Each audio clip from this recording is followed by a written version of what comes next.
2 দিন নাকি 3 দিন নাকি 4 দিন, নাকি সব সম্ভাবনাকে একেবারে উড়িয়ে দিয়ে 5 দিনে যাবে ডারউইন টেস্ট? বাংলাদেশ এবং অস্ট্রেলিয়ার 2 ম্যাচের টেস্ট সিরিজের প্রথম টেস্ট, সেখানে ফলাফল কি হবে সেটা নিয়ে কিন্তু আলোচনা খুব বেশি হচ্ছে না। দেশি মিডিয়া, বিদেশি মিডিয়া সবাই কিন্তু আলোচনাটা করছে ম্যাচ আসলে কয় দিনে শেষ হবে। এই ছবি দেখুন না, নর্দার্ন টেরিটরি, ডারউইন যেখানে অবস্থিত, সেখানকার স্পোর্টস মিনিস্টার জিনসন চার্লস তিনি কিন্তু এসে প্যাট কামিন্সের সঙ্গে যখন কথা বলেছেন, তারপর তিনি একটা শুভকামনা জানাতে গিয়ে তিনি বলেছেন 2 দিনে ম্যাচ শেষ হয়ে যাবে। প্যাট কামিন্স এসেছেন, সংবাদ সম্মেলনেও তাকে এই ধরনের প্রশ্ন করা হয়েছিল যে 3-4 দিনের মধ্যে ম্যাচ শেষ হয়ে যাবে কিনা, যদিও একটু সেখানে তিনি একটু রাগঢাক রেখে বলেছেন না, চ্যালেঞ্জ হবে।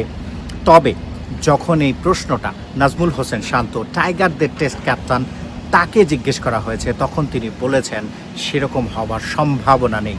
প্রস্তুতি ম্যাচে 3 দিনের প্রস্তুতি ম্যাচ, সেখানে কিন্তু 2.5 দিনেই বাংলাদেশ দল হার দেখেছিল।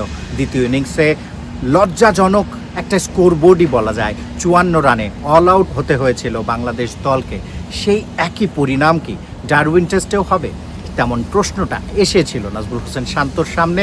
তিনি বলেছেন প্রস্তুতি ম্যাচে যেমনটা হয়েছে তেমনটা হবার সম্ভাবনা এই ম্যাচে নেই বললেই চলে। এবং সেখানে তিনি প্রস্তুতি ম্যাচে সেখানে তিনি লিটন কুমার দাসের সার্ভিসটা পাননি। তবে এই ম্যাচে ডারউইন টেস্ট যখন শুরু হচ্ছে, তখন একটা সুখবর বলাই চলে যে তিনি লিটন কুমার দাসের সার্ভিসটা পাচ্ছেন এবং বাংলাদেশের ব্যাটিং লাইন আপটা একটু বেটার শেপ ধারণ করবে যখন লিটন কুমার দাস দলের সঙ্গে যোগ দিবেন। তবে প্রশ্নটা কিন্তু 2 দলের ধার ভার নিয়ে অনেক কিছু হয়েছে। আর সংবাদ সম্মেলনে আমি জিজ্ঞাসা করেছিলাম প্যাট কামিন্সকে যে এই 23 বছর পর তুমি বলছিলে যে বাংলাদেশ দল সাম্প্রতিক সময় অনেক ভালো খেলছে, আমরা অনেক খেলছি একে অপরের বিপক্ষে, কিন্তু সেনা কান্ট্রিগুলোতে, south Africa, England, New Zealand, Australia, এই সব কান্ট্রিগুলোতে বাংলাদেশ দল খেলার সুযোগ পাচ্ছে না। এই অস্ট্রেলিয়ায় যখন আবার খেলতে এসেছে টেস্ট ক্রিকেট, সেখানে সেটা 23 বছর পর।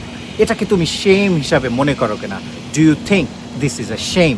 যদিও সেটা শেম বলতে নারাজ প্যাট কামিন্স, তবে তিনি বলছেন নিয়মিত খেলা হলে সেটা ভালো হয়, কিন্তু সেটা তো হচ্ছে না। এবং সেটা যদি হওয়াতে হয়, টাইগারদের আসলে কি করতে হবে?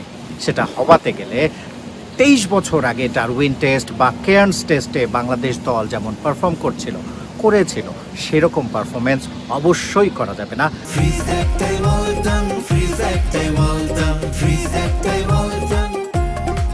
বাংলাদেশ দলের কিন্তু দারুণ পারফর্ম করতে হবে এবং একটা স্টেটমেন্ট কিন্তু ক্রিকেট বিশ্বকে দিতে হবে, সেনা কান্ট্রিগুলোকে দিতে হবে যে আমরা তোমাদের মাটিতে ভালো খেলতে জানি এবং আমাদের যদি সুযোগ দেওয়া হয় আমরা আরও ভালো খেলতে পারবো। মাউন্ট মঙ্গানুই সেই টেস্টের কথাটা নিশ্চয়ই মনে আছে টাইগার ভক্তদের। নিউজিল্যান্ডের মাটিতে গিয়ে তাদের বিপক্ষে টেস্ট জয়, সেই টেস্ট জয়ের নায়ক এবাদত এখনও আছেন। টাইগারদের একাদশের পার্ট হবেন কিনা সেটা প্রশ্নের ব্যাপার, কিন্তু তিনি স্কোয়াডে আছেন।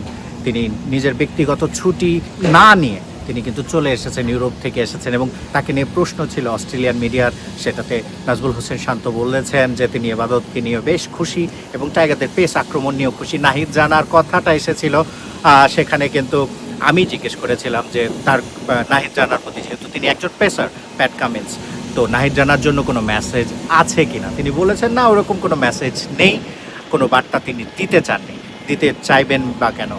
গতদিনে ওয়েবস্টার তিনি কিন্তু বলে গেছেন যে বাংলাদেশ দল এর যেহেতু নাহিদ রানা নেই, সেটা তাদের জন্য একটা ভাগ্যের ব্যাপার। ম্যাচের আগের দিন অধিনায়ক প্যাট কামিন্স নিশ্চিতভাবে নাহিদ রানার ওই গোলা নিয়ে ভাবতে চাইবেন না, সেটা ভাবার কারণও নেই, কারণ তিনি এই টেস্ট স্কোয়াডেই নেই। তবে কথার লড়াই, কথার জবাবে অনেক কিছুই কিন্তু এসেছে এবং সেখানে বাংলাদেশ দল এবং অস্ট্রেলিয়া দলের মধ্যকার যে পার্থক্য সেটা কিন্তু 2 দলই স্বীকার করেছে। তবে সাম্প্রতিক সময়ে বাংলাদেশ যেভাবে পারফর্ম করছে, সেখানে একটা স্টেটমেন্ট দেওয়ার সুযোগও কিন্তু রয়েছে এবং সেই সুযোগটা লুফে নিতে চাইবে। কারণ প্রস্তুতি ম্যাচের ভরাডুবির পর বাংলাদেশ ক্রিকেটের প্রতি যে উন্মাদনা সবার, সেটা আরও উঁচুতে নিয়ে যেতে এই টেস্টে ভালো করার কোনো বিকল্পই নেই বাংলাদেশ দলের। Shihab Hasan Khan, cricket 97, Darwin, Australia.